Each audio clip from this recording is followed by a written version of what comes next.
You ever notice how every time you get close to something good, you find a reason to ruin it? Whatever it is, a new relationship, an opportunity, a new habit, just gone. And it's not because life is unfair or people are against you. It's because the identity you carry doesn't match the life you're reaching for. Hi, I'm Liz and welcome back to my channel.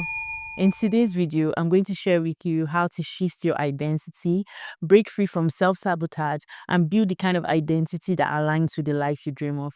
Sweet, right? Let's get right into it. Most of us don't fail because we are lazy. We fail because we still see ourselves as the old version. When I say old version, I mean someone who is unworthy, unsafe, or someone who's not ready. And that's why self-sabotage feels so familiar, because it keeps pulling you back to the level where your identity feels comfortable. And the truth is, until you change the way you see yourself, you keep blocking the very blessings you've been praying for. Self-sabotage isn't always loud. Sometimes it hides in the quiet choices. It looks like procrastination dressed up as waiting for the right time. It looks like playing small and telling yourself you're just being humble. It can also look like pushing away good love and calling it protecting your peace. But beneath it all, it's fear. Fear disguised as wisdom. Fear disguised as caution. Fear that convinces you to betray your own self. That's quite interesting, right? Think about that time you wanted to start that business or kept delaying because something wasn't perfect. Or that time you cut people off, not because they were toxic, but because intimacy felt unsafe. No, that wasn't protection. That was sabotage. How many blessings have you prayed for only to push them away the moment they arrive? How many good opportunities slipped through your fingers, not because you weren't capable, but because a part of you believed you didn't deserve them? You say you want love, but you keep choosing people who dishonor you. And even when you finally find a good relationship, you call it boring and you leave. You say you want wealth, but every time money comes, it leaks through your hands. You say you want consistency. Then tell me, why are you the first person to break the promises you made to yourself? That's not bad luck, my dear. That's sabotage. Because your life will always bow to the person you believe yourself to be, whether you like it or not. As Brianna Weiss puts it, your mountain is you. You are not fighting the world, you're fighting your own resistance to change. You want love, but love feels unsafe if you grow up feeling abandoned by those you love. You want money, but success feels dangerous if you've always been told you fail or that all rich people are evil. So now your system fights to keep you small. You really want more, but more feels like a threat. That's self-sabotage. Let's be real. Most of what you call your choices aren't really yours. They are programmed and they are borrowed. That's your paradigm. It's the invisible script that has been running your life since before you even knew who you are. If you grew up in a home where money was always scarce, your mind didn't just hear that. It learned lack as normal. So now, no matter how much you pray for abundance, even when it starts coming, it slips away, not because you're careless, but because your paradigm rejects what feels uncomfortable. And if you grew up around fighting, shouting, or chaos, your nervous system recorded that as home. So now, when peace enters your life, you sabotage it not because you hate peace, but because your paradigm whispers, this is too calm, something must be wrong. Your paradigm is the bridge between who you think you are and why you keep sabotaging yourself. You can hustle, you can pray, you can make vision boards, but given that your paradigm hasn't shifted, you'll find a way to circle back to your old life. Why? Because your paradigm will always pull you back to what feels safe, even when it's destroying you. And here's the truth that stings. Until you confront your paradigm, you keep calling dysfunction destiny, and you will keep labeling sabotage as God's timing. But the moment you expose it, the moment you rewrite your programming, that's when your identity aligns, and that's when your life finally has permission to change. A smoker who says, I'm trying to quit, is still identifying as a smoker. They will struggle, relapse, and justify it.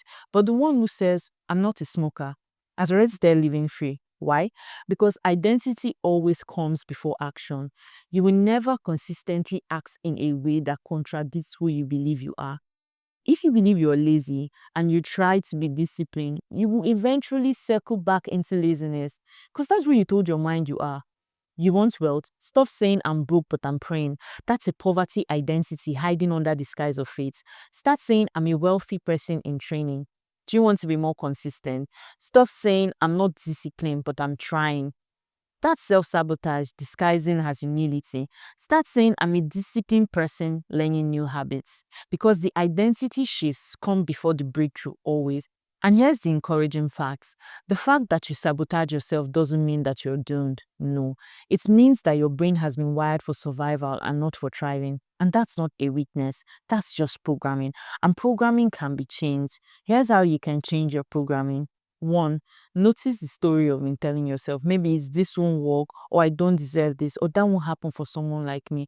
Believe me, the story you've been telling yourself shapes your life, whether you notice it or not. 2. Challenge the story. Ask yourself, who told me that? Was it your parents, your culture, or your past failures and mistakes? And why are you still letting that voice run your life today? The next thing you can do is create a new identity. Stop saying, I'm trying to change. That's weak. Start saying, this is who I am now, even before you say it. And lastly, you have to prove it daily. Keep the promises you made to yourself, because with every small win, your identity rewires itself. So stop asking God for things your identity is rejecting. Stop crying for blessings your mindset is pushing your way. Until you decide and shift who you believe you are, you keep sabotaging the very blessings you've been praying for. See, identity is powerful, and if you try to build it only on vibes, willpower, or positive affirmation, it won't last. Because your own words, as strong as they are, can only carry you so far. True identity isn't something you invent, it's something you remember. Genesis chapter 1 from verse 26 says, let us make man in our image after our likeness. Now that isn't poetry, that's blueprints. Image means to carry God's essence, His nature, His character. And likeness means we are designed to function like Him, to rule and to walk in His authority. You are fearfully and wonderfully made, brave and bold, carrying the very breath of God in your lungs. You were not made to shrink. You were made to reflect Him and fulfill the purpose He planted in you from the beginning. So when the world, your past, or even your mind, because the mind can be a battlefield, when they try to tell you who you are, remember that your true identity is in Christ and nothing less. Your identity shouldn't be a mask you put on. It's the foundation you build on. And if the foundation is cracked, no matter how hard you try, everything will collapse. It's just a matter of time. And that's why the greatest foundation you can ever build on is Jesus. He's the way, the truth, and the life. And in Him we find our true identity. And if you haven't yet, give your life to Him today. He's eagerly waiting for you, and He loves you so much. No matter what you have done, He loves you and He wants you. If this video spoke to you, don't just watch and scroll. Like, comment, and subscribe. And I'll see you in my next video. Love you.